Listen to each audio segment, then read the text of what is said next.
O capítulo 3 de Isaías é uma profecia solene de juízo que desce sobre Judá e Jerusalém. O colapso social é o principal resultado do pecado do povo. Deus remove os líderes e a anarquia se instala. A razão para este juízo é a injustiça dos líderes que oprimem os pobres.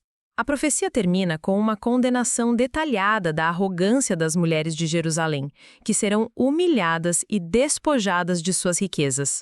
O capítulo serve como um lembrete de que o orgulho e a injustiça levam inevitavelmente à ruína. Vamos à leitura. Isaías capítulo 3.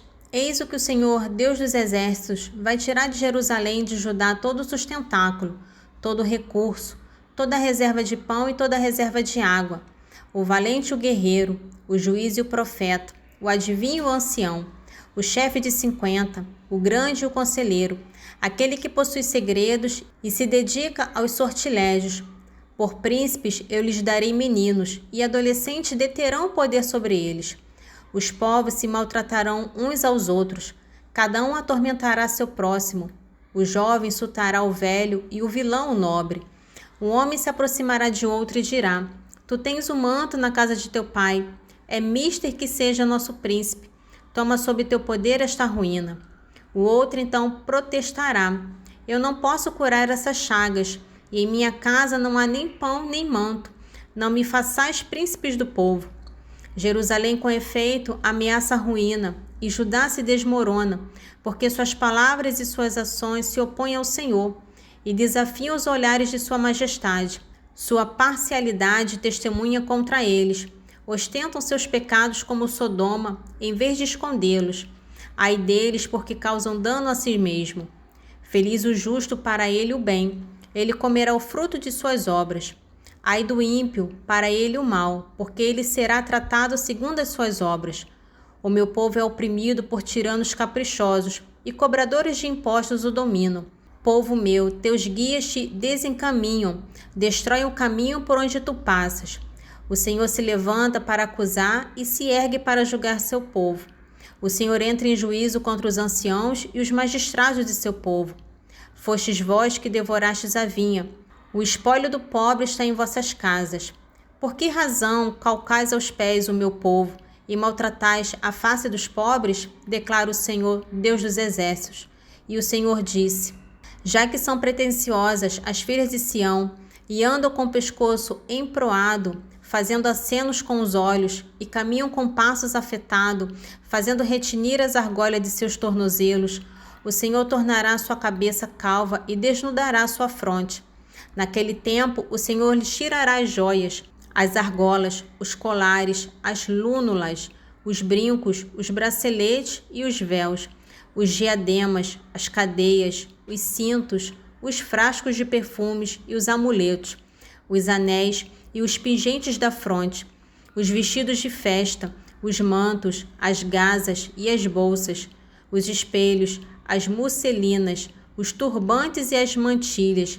E então, em lugar de perfume, haverá podridão, em lugar de cinto, uma corda, em lugar de cabelos encrespados, uma cabeça raspada, em lugar do largo manto, um cilício, uma cicatriz em lugar da beleza. Teus varões tombarão a espada, e teus bravos na batalha.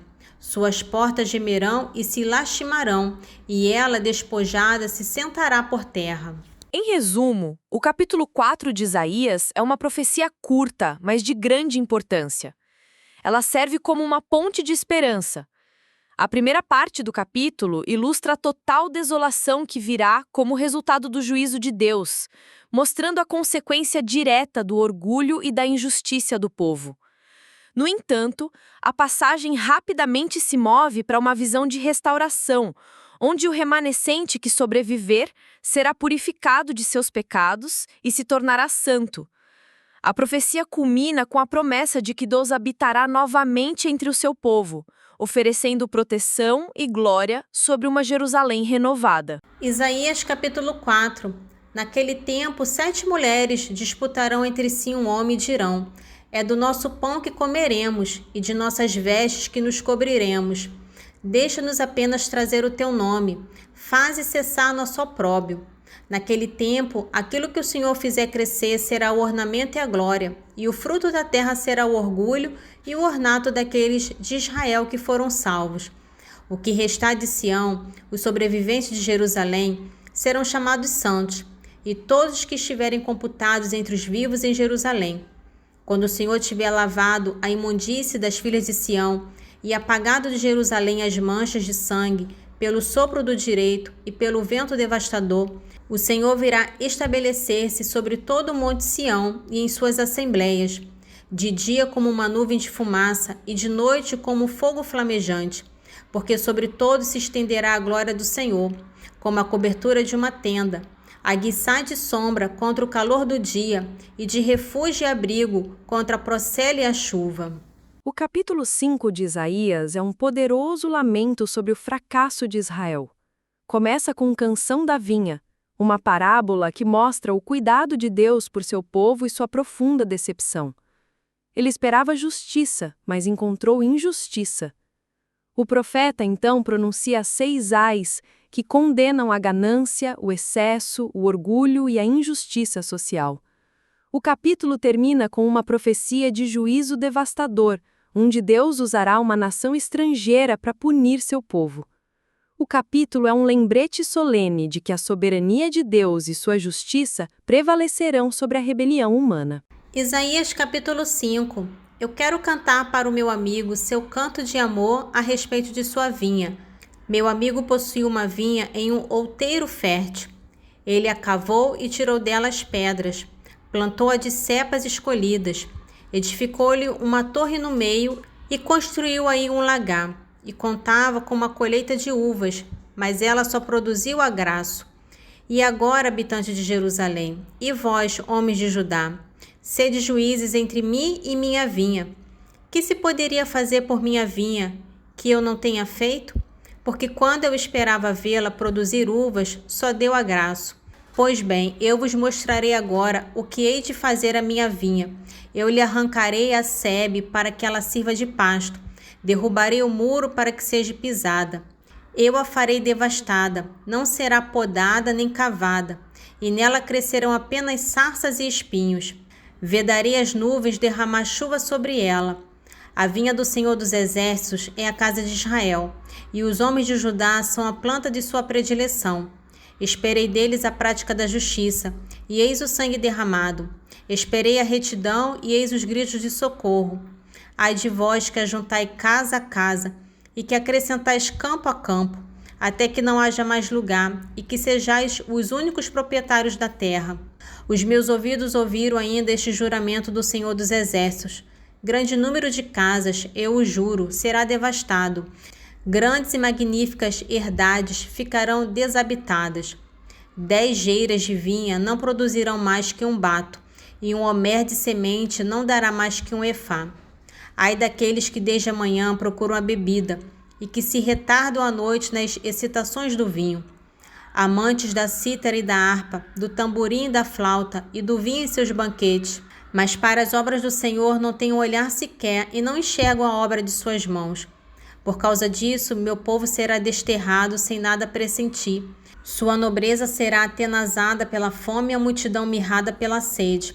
Por isso a morada dos mortos se alargará e abrirá desmesuradamente a boca.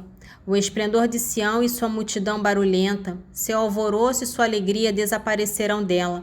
O homem será curvado, os grandes serão humilhados, os olhares altivos serão abatidos, e o Senhor dos Exércitos triunfará no juízo. O Deus Santo se mostrará como tal fazendo justiça. Os cordeiros serão apacentados nesses lugares, como em suas pastagens, e sobre as ruínas pastarão os cabritos. Ai daqueles que arrastam a correção com as cordas da indisciplina, e a pena do pecado, como com os tirantes de um carro. Ai daqueles que dizem que ele se avie, que faça já sua obra, a fim de que a vejamos, que o plano do Santo de Israel se execute para que o conheçamos. Ai daqueles que o mal chamam bem e ao bem o mal, que mudam as trevas em luz e a luz em trevas, que tornam doce o que é amargo e amargo o que é doce. Ai daqueles que são sábios aos próprios olhos e prudentes em seu próprio juízo. Ai daqueles que põem sua bravura em beber vinho e sua coragem em misturar licores. Ai daqueles que por sua dádiva absolvem o culpado e negam justiça àquele que tem o direito a seu lado.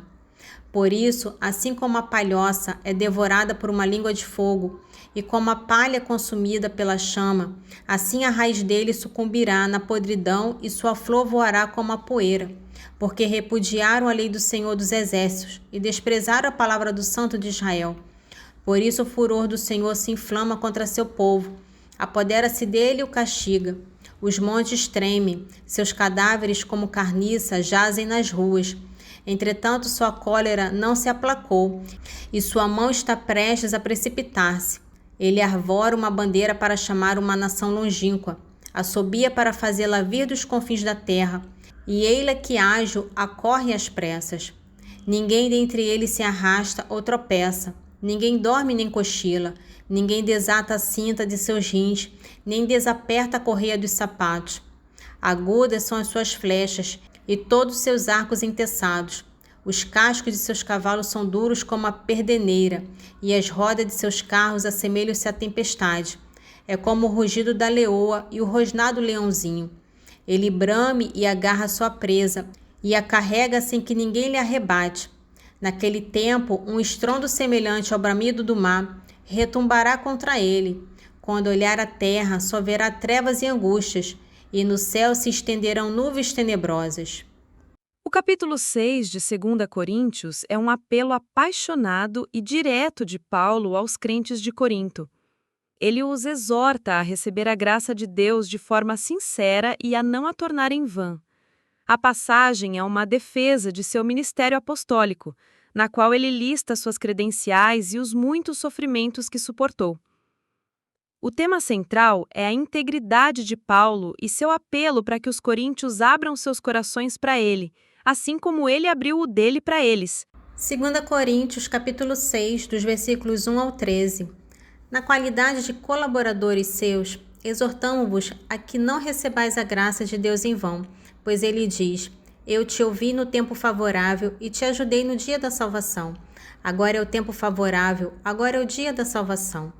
A ninguém damos qualquer motivo de escândalo, para que o nosso ministério não seja criticado, mas em todas as coisas nos apresentamos como ministros de Deus, por uma grande constância nas tribulações, nas misérias, nas angústias, nos açoites, nos cárceres, nos tumultos populares, nos trabalhos, nas vigílias, nas privações, pela pureza, pela ciência, pela longanimidade, pela bondade, pelo Espírito Santo, por uma caridade sincera, pela palavra da verdade, pelo poder de Deus, pelas armas da justiça, ofensivas e defensivas, por meio da honra e da desonra, da boa e da má fama. Tidos por impostores, somos, no entanto, sinceros. Por desconhecidos, somos bem conhecidos. Por agonizantes, estamos com vida. Por condenados e, no entanto, estamos livres da morte. Somos julgados tristes, nós que estamos sempre contentes. Indigentes, porém enriquecendo a muitos, sem posses, nós que tudo possuímos. Ó Coríntios, acabamos de vos falar com toda franqueza. O nosso coração está todo ele aberto. Não é estreito o lugar que nele ocupais. Estreito, isso sim, é vosso íntimo. Correspondei-me com igual ternura. Falo como a meus irmãos. Também vós outros, abri largamente os vossos corações. Esta parte final do Salmo 93 conclui a discussão sobre a justiça de Deus. O salmista move a reflexão da dimensão geral para a sua experiência pessoal. Ele expressa sua solidão diante da maldade dos ímpios e, em seguida, reafirma a sua confiança absoluta em Deus como seu único defensor e refúgio. O tema central é a certeza da intervenção divina em favor do justo e a punição final dos ímpios. Salmo 93, dos versículos 16 ao 23. Quem se erguerá por mim contra os malfeitores? Quem será meu defensor contra os artesãos do mal? Se o Senhor não me socorresse, em breve a minha alma habitaria a região do silêncio.